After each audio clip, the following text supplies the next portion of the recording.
Hey y'all, welcome to my channel. You are tuning in to Soul Alchemy with Anisha, where we dive into consciousness conversations to fuel your spiritual evolution and empower you to tap into your inner wisdom so that you can align with the greatest expression of your divine potential. Today's video is inspired by a recent post that I saw on social media regarding a domestic situation that unfortunately ended tragically.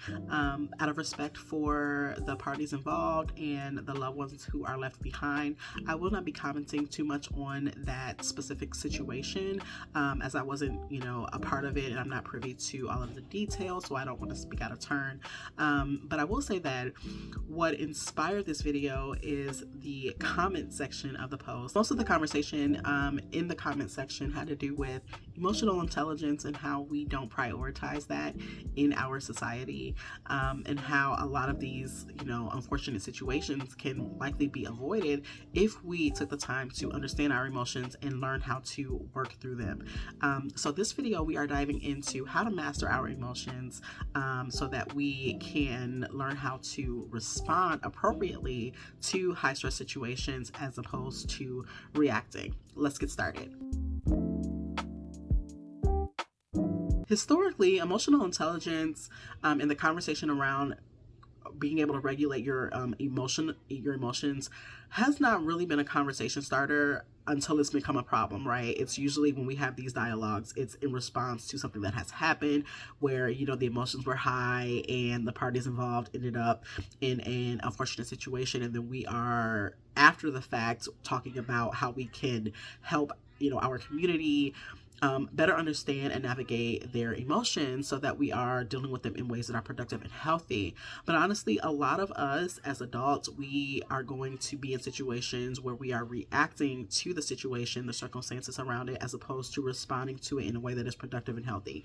And history has shown us that not being able to navigate our emotions can really put us in jeopardy. It can, make our relationships more difficult to cultivate and sustain. It can take a toll on our physical health, and in those extreme situations, it can cost us our safety or our freedom. And if you are on any part of social media, you have undoubtedly, been in the comment section of those controversial posts where people are lashing out and getting emotionally charged from someone else's perspective because they are uncomfortable. It usually is not because they just simply disagree with whatever that post is saying or whatever that person that they're commenting on, whatever their perspective is. It's usually has some type of trigger associated with it, right? They are emotionally charged, and that's why they're responding in the way that they do. And honestly, it's because we don't know how to be uncomfortable and to communicate that discomfort in a way that is healthy and progresses us forward. And let's keep it real. Many of us were taught to eliminate our discomfort by suppressing our emotions from childhood. This is why so many of us were told not to cry, or that we were being too emotional whenever we would be upset about something growing up.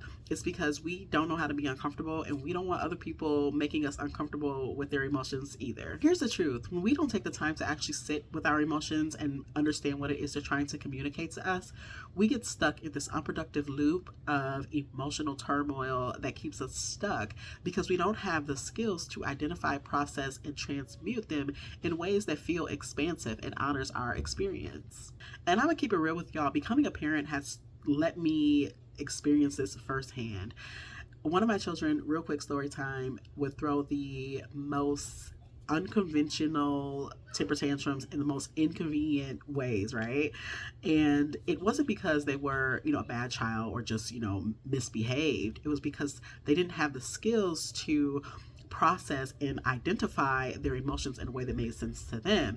And all I could think about was, if we don't address this now, how is that going to manifest when they become an adult, right? And let's be honest, there are so many adult versions of this right now that we see on a daily basis, whether that's, within our own personal circles or, on social media, work, whatever. And that's because we were never taught how to navigate our emotions in a way that honors us and allows us to move through them in a way that's gradual and productive. So let's talk about it. How do we move through our emotions in a way that feels expansive and honors our truth? One of the biggest misconceptions about emotions is that they are permanent, or that feeling them means that something is like inherently wrong with us, right? But here's the thing: emotions are not meant to be permanent. They are fluid, and they are messengers. They occur to let us know something is going on deeper that requires our attention. Another thing is that a lot of people don't know how to simply experience their emotions and then let them go. They become attached to their emotions, and then that becomes a part of their identity. So instead of saying, oh, I feel angry, they would say, I am angry, right? I feel anxious, or instead they would say, I am anxious, right?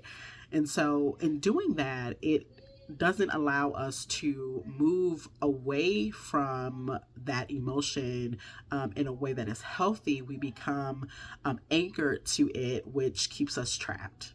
So let's get into the meat of it. How do we transmute these emotions? The first step is to identify it, call it out, give it a name. This allows you to identify what it is that emotion is trying to communicate to you. It allows you to gain clarity so that you can respond appropriately instead of just reacting. It brings it to the forefront, and it allows you to address it head on instead of allowing that emotion to fester in the background and consume you. Step 2, recognize that shifting your emotional state is a process. This isn't about jumping from one extreme to the other, right? From like anger to complete love, or anxiety to complete peace, like overnight. Not only is that unrealistic, it's not sustainable, and it also dishonors the experience of having that emotion in the first place. So give yourself time to process that emotion gradually. It's about consistent forward movement and not just, overnight changes. So taking anxiety, for example, instead of forcing yourself to be calm, try just moving up that scale gradually in a way that makes sense to you. So going from being anxious to maybe being a little bit curious, and then, moving to focus, and so on and so forth. Just gradually moving up at your own pace, allowing yourself to rest in that specific emotion, and then move up when you feel like you are ready, and when you feel like it will be productive to do so. And step 3, practice emotional shifting regularly. Emotional intelligence is not about, being able to just handle your emotions whenever the situation is high stress or your emotions become overwhelming. It's about developing the skill set that allows you to navigate your emotions daily so that you are interacting with the world and the people within your life in a way that feels expansive and empowering, and it's not reactive, right? And it also helps you to maintain your energetic integrity and allows you to go through life, feeling fulfilled and aligned with your truth. And that is where the real emotional freedom comes in. So quick recap: how do we shift our emotional states in a way that feels expansive and empowering and allows us to maintain our emotional sovereignty? Step 1, name your emotion, recognize it, call it out so that you have clarity on what that emotion is trying to communicate to you. Step 2, recognize that your that shifting process is a process, and so jumping from one extreme to the other is not going to be sustainable, nor it does it honor your experience with that emotion. So take your time and gradually move up that needle until you reach the level of polarity that you are striving for. Remember, intentional, consistent forward movement is the goal, not these extreme jumps. Okay.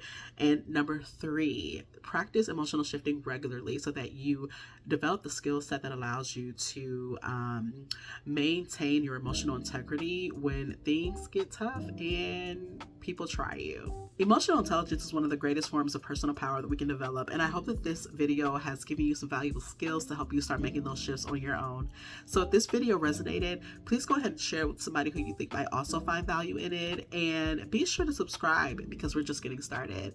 Let's continue the conversation down below. Leave me a comment and let me know what emotional state you are wanting to shift in 2025.